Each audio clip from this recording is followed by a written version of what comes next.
Assalamualaikum warahmatullahi wabarakatuh. Saya Hafizah Raudatul Jannah, NIM 2014-07-0048. Baiklah, pada video kali ini saya akan membacakan dan menafsirkan ayat Al-Quran Surah At-Taubah ayat 60 dan 103 berikut ini. A'udzu billahi minasy syaithanir rajim. Bismillahirrahmanirrahim. Innamas shadaqatu lil fuqara'i wal masakini wal 'amilina 'alaiha wal mu'allafati qulubuhum wa fi riqabi wal gharimina fi sabilillahi wa banas sabili faridotam minallahi wallahu alaikum hakim. Khudz min amwalihim shadaqatan tutahhiruhum wa tuzakkihim biha wa sholli alaihim inna sholataka sakanul lahum wallahu sami'un alim. Shadaqallahul azim. Selanjutnya itu bagaimana terjemahan dan tafsir dari surah At-Taubah ayat 60. Surah At-Taubah ayat 60 memiliki kandungan yang menjadi pedoman penting bagi umat muslim dalam mengamalkan zakat. Surah At-Taubah adalah surah yang ke-9 sebanyak 129 ayat dalam susunan mushaf Al-Quran. Selanjutnya itu, sesuai namanya, surah yang termasuk dalam golongan Madaniyah ini mengandung pengulangan kata taubah dalam berbagai bentuk. Sebab itu, surah ini dinamakan At-Taubah sebagai bentuk sifat Allah Subhanahu wa Ta'ala yang Maha menerima taubat. Selain itu, surah At-Taubah juga mengandung pedoman dalam berzakat bagi umat muslim, seperti yang telah disebutkan sebelumnya. Adapun bunyi bacaan salah satu ayat dari surah At-Taubah yang berisi tentang pedoman berzakat, tepatnya perihal golongan penerima zakat diantaranya sebagai berikut, yang artinya, sesungguhnya zakat itu hanyalah untuk orang-orang kafir, orang miskin, amil zakat yang dilunakkan hatinya atau mu'alaf, untuk memerdekakan hamba sahaya, untuk membebaskan orang yang berutang, untuk jalan Allah, dan untuk orang yang sedang dalam perjalanan sebagai kewajiban dari Allah. Allah Maha Mengetahui, Maha Bijaksana. Berdasarkan tafsir dari Kementerian Agama, surah At-Taubah ayat 60 menjelaskan 8 golongan orang yang lebih berhak menerima zakat. 8 golongan ini ditentukan Allah Subhanahu wa Ta'ala berdasarkan urgensi kebutuhannya masing-masing. 8 golongan penerima zakat berdasarkan surah At-Taubah ayat 60. 1. Orang fakir, yaitu orang mempunyai harta dan mata pencaharian yang tidak mencukupi dan tidak meminta-minta seperti pendapat Imam Syafi'i. Menurut tafsir Ibnu Katsir, golongan ini disebutkan lebih dahulu sebab dianggap lebih memiliki urgensi dibanding golongan lainnya.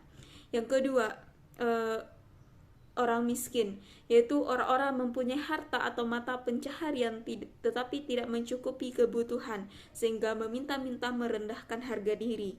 Yang ketiga, orang-orang menjadi amil zakat, yaitu orang-orang ditugaskan untuk mengumpulkan, mengurus, atau menyimpan harta zakat, baik mereka yang bertugas mengumpulkan atau menyimpan harta zakat sebagai bendahara, pengatur administrasi, pembukuan, penerimaan maupun pembagian atau penyaluran.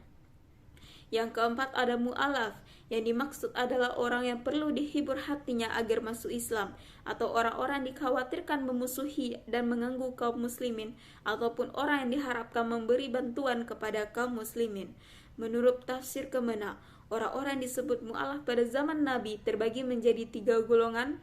Yang pertama, golongan orang-orang kafir yang berpengaruh dan diharapkan masuk Islam, sebagaimana perlakuan Nabi Muhammad terhadap Safwan bin Umayyah pada ketika penaklukan kota Mekah. Yang kedua, golongan orang-orang kafir yang miskin kemudian masuk Islam untuk meneguhkan iman mereka. Yang ketiga, atau ada golongan muslim yang mendiami daerah perbatasan dengan orang kafir.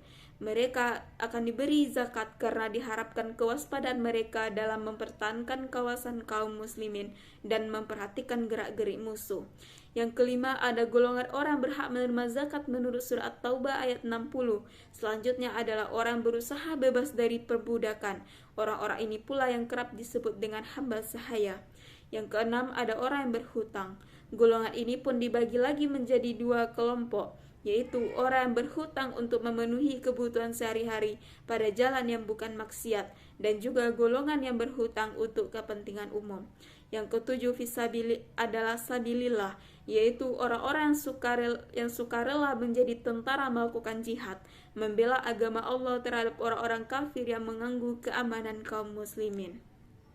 Yang kedelapan, Ibnu Sabil adalah orang yang musafir yang memerlukan pertolongan meskipun ia mempunyai kekayaan di negerinya. Musafir yang seperti ini dapat diberikan bantuan dari harta zakat selama ia tidak bertujuan maksiat dari perjalanan itu. Dikutip dari tafsir At-Taubah ayat 60 dari Ibnu Katsir, ada beberapa perbedaan pendapat mengenai 8 golongan yang berhak menerima zakat ini. Pendapat pertama dari Imam Syafi'i dan sejumlah ulama menyebutkan bahwa harta zakat harus dibagikan kepada semua 8 golongan tersebut. Sementara itu, pendapat dari Imam Maliki dan sejumlah ulama dari kalangan ulama salaf dan khalaf mengatakan bahwa zakat boleh diberikan kepada salah satu golongan saja, sehingga tidak diwajibkan untuk memberi zakat kepada seluruh 8 golongan penerima zakat tersebut. Pendapat kedua mengatakan bahwa tidak wajib membagikan harta zakat kepada semua golongan yang 8 itu, melainkan boleh diberikan kepada satu golongan saja di antara mereka. Semua harta zakat boleh diberikan kepadanya, sekalipun golongan yang lain ada, tulis Ibnu Katsir. Selanjutnya itu surah At-Taubah ayat 103 yang mana artinya, ambillah zakat dari sebagian harta mereka. Dengan zakat itu kamu membersihkan dan mensucikan mereka dan berdoalah untuk mereka. Sesungguhnya doa kamu itu menjadi ketentraman jiwa bagi mereka. Dan Allah Maha mendengar lagi Maha mengetahui. Tafsir menurut Kementerian Agama.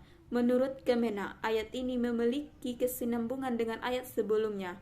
Pada ayat 102 dijelaskan tentang sekelompok orang yang mengakui perbuatan dosanya, lalu bertaubat kepada Allah. Diketahui penyebab dosa mereka adalah kecintaannya terhadap harta. Maka dalam ayat 103 dijelaskan tentang wujud taubat dan ketaatan dengan menunaikan zakat. Sedekah atau zakat akan membersihkan diri dari dosa yang muncul karena mangkirnya mereka dari peperangan. Zakat juga dapat mensucikan diri dari sifat cinta harta. Selain itu, zakat juga akan membersihkan diri dari segala sifat jelek akibat harta seperti kikir, tamak, dan semacamnya. Hal itulah yang kemudian membuat Rasulullah SAW memerintahkan sahabatnya untuk menarik zakat dari kaum muslimin. Kemenak juga menafsirkan bahwa menunaikan zakat berarti membersihkan harta benda yang tinggal, di mana harta itu merupakan hak orang lain. Mereka adalah orang yang kemudian ditentukan sebagai penerima zakat. Menunaikan zakat akan menyebabkan suatu keberkahan. Hal itu akan membuat harta menjadi berlipat. Perintah ini berlaku terhadap semua pemimpin atau penguasa dalam masyarakat untuk memungut zakat kemudian membagikannya kepada orang yang berhak menerima zakat. Selanjutnya itu tafsir menurut Ibnu Katsir. Menurut Ibnu Katsir, ayat ini menjelaskan tentang perintah Allah kepada Rasul-Nya untuk mengambil zakat dari harta mereka guna membersihkan dan menyucikan diri melalui zakat tersebut. Menurutnya, perintah ini juga ditujukan kepada orang-orang mengakui perbuatan dosa mereka yang mencampurkan amal baik dan amal buruknya. Imam Muslim meriwayatkan melalui Abdullah ibnu Abu Aufah yang mengatakan bahwa Nabi SAW apabila menerima zakat dari suatu kaum, maka beliau berdoa untuk mereka. Lalu datanglah ayahku perawi dengan membawa zakatnya. Maka Rasulullah SAW berdoa, Ya Allah, limpahkanlah rahmat kepada keluarga Abu Aufa. Menurut Ibnu Abbas, doa tersebut menjadi rahmat untuk mereka, sementara menurut Qatadah, ketentraman jiwa bagi mereka. Lebih lanjut, Ibnu Katsir menjelaskan, zakat tersebut diperuntukkan bagi orang yang pantas menerimanya. Sedekah atau zakat yang dikeluarkan dari usaha yang halal akan diterima Allah Subhanahu wa taala dengan tangan kanannya. Lalu dia menjaannya untuk pemiliknya hingga sebiji buah kurma menjadi seperti bukit Uhud. Hal ini menerangkan tentang harta yang dizakatkan akan mendatangkan keberkahan yang berlipat. Itu tadi tafsir menurut Kementerian Agama dan ulama tafsir. Secara keseluruhan, surah At-Taubah ayat 103 menerangkan tentang perintah untuk bertaubat dan berzakat. Kedua perintah tersebut dapat menghapuskan dan melenyapkan dosa-dosa. Hanya sekian tafsir dari surah At-Taubah ayat 60 dan 103. Saya akhiri dengan wassalamualaikum warahmatullahi wabarakatuh.